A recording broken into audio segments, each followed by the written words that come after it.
ഈ സിനിമ മുഴുവൻ സംഘികളുടെ പ്രൊപ്പഗണ്ടയാണ്. 4 മണിക്കൂർ തിയേറ്ററിൽ ഇരുന്ന് ഉറങ്ങി ചത്ത്. ഫസ്റ്റ് പാർട്ടിന്റെ വാലിക്കെട്ടുള്ളത് പോലുമില്ല. Waste of money, waste of time, ഇങ്ങനെയൊക്കെ പറഞ്ഞ് കുറെ എണ്ണം കിടന്ന് മെഴുകുന്നുണ്ട്. ഒരുത്തനെയും വിശ്വസിക്കരുത്. തിയേറ്ററിൽ തന്നെ എക്സ്പീരിയൻസ് ചെയ്യേണ്ട ഒരു ഗംഭീര സിനിമയാണ് ദുരന്തർ പാർട്ട് 2. സിനിമയുടെ കാര്യം പറയുകയാണെങ്കിൽ 4 മണിക്കൂറാണ് സിനിമയുടെ ഡ്യൂറേഷൻ. ഈ 4 മണിക്കൂറൊക്കെ ഓഡിയൻസിനെ പിടിച്ചിരുത്തുക എന്നൊക്കെ പറയുന്നത് ചെറിയ കാര്യമൊന്നുമല്ല. ആൻഡ് അത് വളരെ ബ്രില്യന്റ് ആയിട്ട് ഇവിടെ ചെയ്തിട്ടുണ്ട്. പീക്ക് റൈറ്റിംഗ്, പീക്ക് ആയിട്ടുള്ള ഡീറ്റെയിലിംഗ്. ഈ 4 മണിക്കൂർ ചുമ്മാ കുറെ ഫൈറ്റ്, കുറെ ഗൺ ഫൈറ്റ്, കുറെ റൊമാൻസ്, ഡ്രാമ അങ്ങനെയൊന്നുമല്ല. കൃത്യമായിട്ടുള്ള റൈറ്റിംഗ് ആണ്. വന്നു പോകുന്ന ഓരോ ക്യാരക്ടേഴ്സിനും കൃത്യമായിട്ടുള്ള ക്യാരക്ടർ ട്രേറ്റ്സ് ഉണ്ട്, കൃത്യമായിട്ടുള്ള പർപ്പസ് ഉണ്ട്. എടുത്തു പറയുകയാണെങ്കിൽ ഈ സിനിമ തുടങ്ങുന്നത് വളരെ സ്ലോ ആയിട്ടാണ്. കാരണം നമ്മുടെ ഹംസയുടെ പാസ്റ്റ് കാണിച്ചുകൊണ്ടാണ് സിനിമ തുടങ്ങുന്നത്. അതുകൊണ്ട് തന്നെ കുറച്ച് സ്ലോ ആയിരിക്കും. പക്ഷെ സിനിമ തുടങ്ങി ഒരു 10 മിനിറ്റ് കഴിയുമ്പം ഒരു ഗൺ ഫൈറ്റ് ഉണ്ട്. എന്റെ മോനെ, പീക്ക് സാധനം.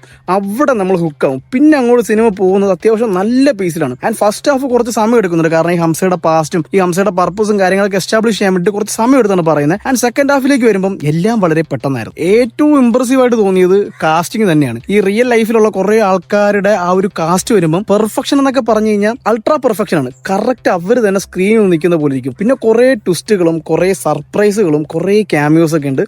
എല്ലാം വെൽ റിട്ടൺ ആണ്. ചുമ്മാ നമ്മുടെ ഈ സ്പൈ യൂണിവേഴ്സിലേക്ക് കാണുന്ന പോലെ എന്നാ പിന്നെ പതാം വരട്ടെ, ചുമ്മാ വെറുതെ യവൻ വരട്ടെ, കബൂർ വരട്ടെ എന്നൊക്കെ പറഞ്ഞ് വെറുതെ കുത്തിക്കയറ്റുന്ന ക്യാമിയോസ് അല്ല. പെർഫെക്റ്റ് ആയിട്ടുള്ള റിട്ടൺ ആയിട്ടുള്ള ക്യാമിയോസ് ആണ്. ഓരോ ക്യാമിയോസിനും വരുന്നതിന് പെർഫെക്റ്റ് ആയിട്ടുള്ള പർപ്പസ് ഉണ്ട്. ആൻഡ് ഓരോ സർപ്രൈസും ഓരോ ട്വിസ്റ്റിനും വ്യക്തമായിട്ടുള്ള കാരണങ്ങളുണ്ട്. അതൊക്കെ വളരെ ഡീറ്റെയിൽഡ് ആയിട്ട് കണക്ട് ആവുന്നുണ്ട്. റിയൽ ലൈഫുമായിട്ട് നമ്മൾ ഓൾറെഡി കഴിഞ്ഞ കാര്യങ്ങളായിട്ട് നമുക്ക് അറിയാവുന്ന കാര്യങ്ങളൊക്കെ ആയിട്ട് കണക്ട് ചെയ്യുന്നുണ്ട്. ഫോർ എക്സാമ്പിൾ ആയിട്ട് ചെറിയൊരു കാര്യം ഞാൻ പറയാം. സ്പോയിലറാണ് നിങ്ങൾ വിചാരിക്കേണ്ട. നമ്മുടെ ഡിമോണറ്റൈസേഷൻ ഉണ്ടല്ലോ, നമ്മുടെ നരേന്ദ്രമോദി നോട്ടുകളൊക്കെ നിരോധിച്ചൊരു സംഭവം, അതൊക്കെ നമുക്ക് അറിയാവുന്ന ഒരു കാര്യമാണ്. ആൻഡ് അത് സിനിമയിൽ ഒരു ചെറിയൊരു പർപ്പസുമായിട്ട് കണക്ട് ചെയ്യുന്നുണ്ട്. വളരെ ബ്രില്യന്റ് ആയിട്ട് ആ കണക്ഷൻ വർക്ക് ആയിട്ടുണ്ട്. അതുപോലെ ഒരുപാട് കണക്ഷൻസും ഒരുപാട് ട്വിസ്റ്റുകളും ഒരുപാട് സർപ്രൈസുകളൊക്കെ ഉണ്ട്. പിന്നെ രൺവീറിന്റെ പെർഫോമൻസും പൊളിച്ചിട്ടുണ്ട്. ഒരു രക്ഷയില്ല. പുള്ളി ആ ക്യാരക്ടറായിട്ട് അങ്ങ് മാറിക്കഴിഞ്ഞ് ആ ഒരു ലുക്കും സ്വാഗും, എന്തിനാ ഒരു കോസ്റ്റ്യൂം പോലും പുള്ളിക്ക് ടൈലർ മെയ്ഡ് ആയിരുന്നു. പുള്ളിക്ക് ടൈലർ മെയ്ഡ് റോളാണ്. വേറെ ആർക്കും ഇത്ര പെർഫെക്ഷനോടെ ഹംസയോ ജസ്കൃത്തിനോ കാണിക്കാൻ പറ്റുമെന്ന് എനിക്ക് തോന്നുന്നില്ല. പേഴ്സണലി എനിക്ക് നേരത്തെ പറഞ്ഞ പോലെ കുറച്ച് പോലും ലാഗ് ഫീൽ ചെയ്തില്ല. ആ ഒരു 4 മണിക്കൂർ ഭയങ്കര എൻഗേജ്ഡ് ആയിട്ട് തന്നെയാണ് സിനിമ കണ്ടത്.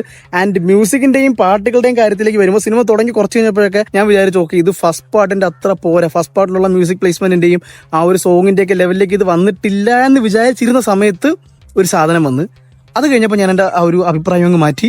Well placed. അങ്ങനെ വളരെ വെൽ പ്ലേസ്ഡ് ആയിട്ടുള്ള കുറെ ക്യാമിയോസ്, കുറെ സർപ്രൈസ്, കുറെ മ്യൂസിക് എലമെന്റ്സ്, ഇതൊക്കെ ചേർന്നിട്ടുള്ള ഒരു അടിപൊളി സിനിമയാണ് ദുരന്തർ റിവെഞ്ച്. ഒരുപാട് പേര് പറയുന്നുണ്ട് ഇതൊരു പ്രൊപ്പഗണ്ട സിനിമയാണ്, ഇത് ഫസ്റ്റ് പാർട്ടിന്റെ അത്ര ഇല്ല, ഇത് ചുമ്മാ കുറെ നമ്മുടെ BJP-കാർക്ക് സംഘികൾക്ക് വേണ്ടിയിട്ടുള്ള എടുത്തതാണെന്നൊക്കെ പറഞ്ഞിട്ട് കുറെ സാധനങ്ങൾ വരുന്നുണ്ട്. നിങ്ങൾ അതൊന്നും വിശ്വസിക്കാൻ നിൽക്കേണ്ട. ഇതൊരു പെർഫെക്റ്റ് തിയേറ്റർ എക്സ്പീരിയൻസ് ഡിമാൻഡ് ചെയ്യുന്ന ഒരു അടിപൊളി സിനിമയാണ്. ഒരിക്കലും മിസ്സാക്കരുത്. ദുരന്തർ 1 നിങ്ങൾക്ക് ഇഷ്ടപ്പെട്ടിട്ടുണ്ടെങ്കിൽ നിങ്ങൾ തീർച്ചയായിട്ടും കാണണം. 4 മണിക്കൂറുള്ള സിനിമയാണ്, എങ്ങനെ കണ്ടു തീർക്കും, തിയേറ്ററിൽ ഇരുന്ന് ബോറടിക്കൂല എന്നൊന്നും വിചാരിക്കേണ്ട. 1 മിനിറ്റ് പോലും നിങ്ങൾക്ക് ബോറടിക്കൂല. തീർച്ചയായിട്ടും പോയി കണ്ടോ. ഈ നെഗറ്റീവ് റിവ്യൂ പറയുന്ന ഒരുത്തനെയും വിശ്വസിക്കരുത്.